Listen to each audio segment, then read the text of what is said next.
Question 19 offers us a probability question. We've got blue, red and green counters in a box. The probability that we take a blue counter is 0.4.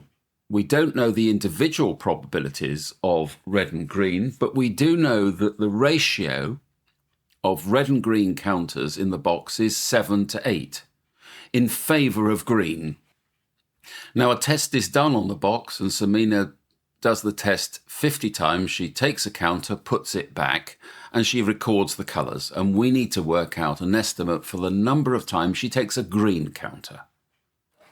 So I can say straight away the combined probability of red and green must be equal to 0.6. And that 0.6 must be split in green's favour in the ratio of 7 to 8. I always like to think of this ratio as the ratios of the length of a line. And the total length of that line must be the addition of 7 and 8. Let me show you.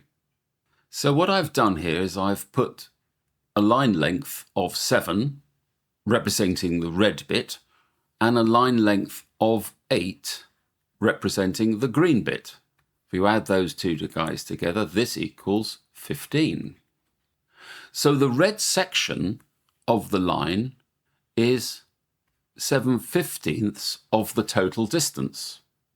And the green section of the line is 8/15 of the total length of the line.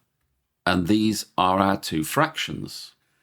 The red amount of 0.6 must be equal to 7/15 of 0.6. 0.6 I can write as 6 over 10. And the green proportion of 0.6 must be 8 over 15, also multiplied by 6 over 10. And the red probability works out to be 0.28, and the green probability is equal to 0.32. We've got our individual probabilities. So if Samina picks a counter 50 times, the number of green counters we expect will be simply 0.32 times 50.